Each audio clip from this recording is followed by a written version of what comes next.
Hi everyone, how's everyone doing? So as you know, I'm doing these series of videos looking at logotherapy and also focusing on Viktor Frankl, and I'm going to be doing this as a live stream on Monday across my Facebook page, but I thought I'd also make a video here talking about this idea of an existential vacuum. So existentialism really is just this philosophy around why we're here on earth. When people get to a certain point in their life, then exploring their existence really, and whether they have meaning in their life.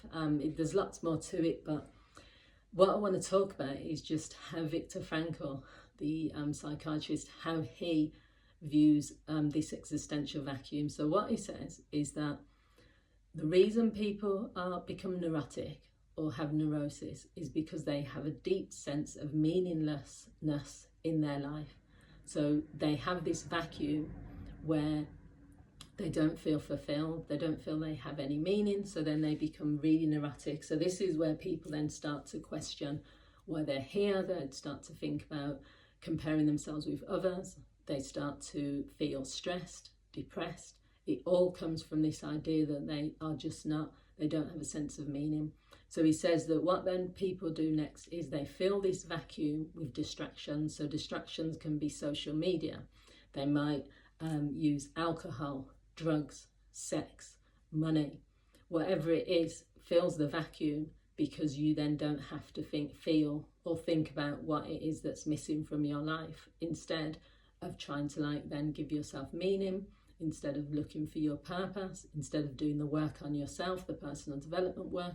You just fill this vacuum with things that you feel will make you feel better. And he even goes on to say, like, when people are watching violent sports or anything involving violence, it's because deep down they kind of have lost the sense of even empathy. So they're watching people be violent, or they're watching violent movies, and it's like an escapism, but it's also meaning that they can distract themselves from their own lives as well. So what he says is that the key point of life is to discover what's your purpose.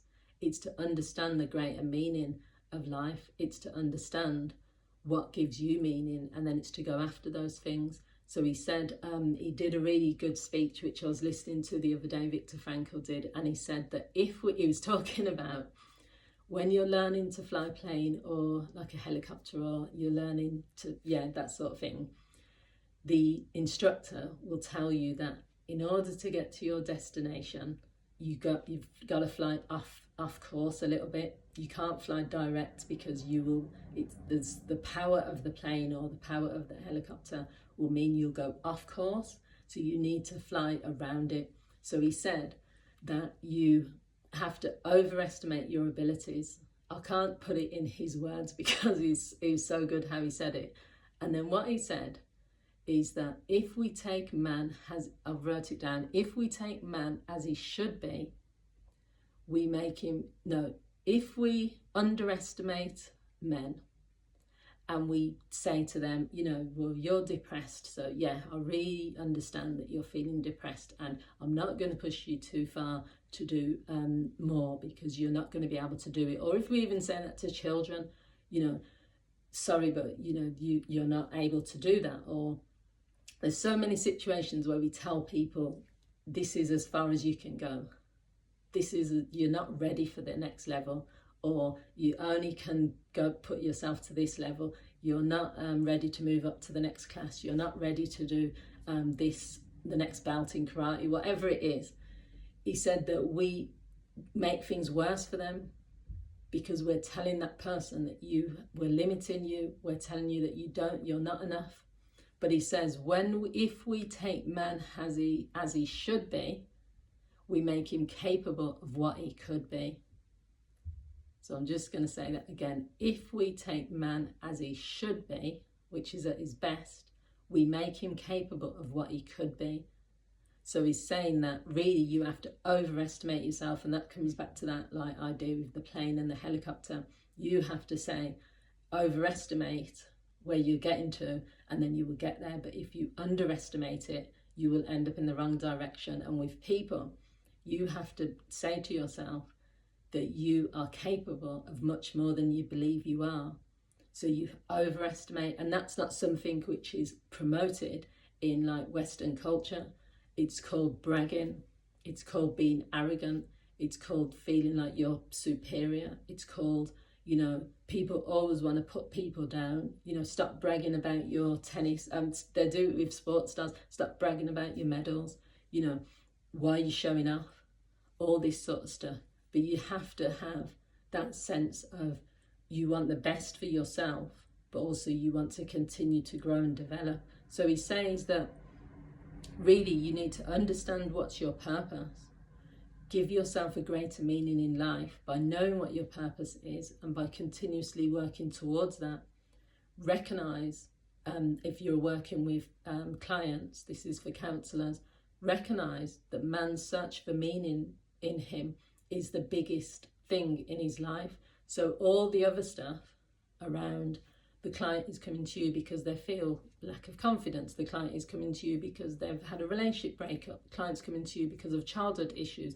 He says in Logotherapy, all of that is irrelevant to a certain degree. It's important, but it's not as important as what is the person. If they have no meaning in their life, then their life is never going, they're not going to feel good.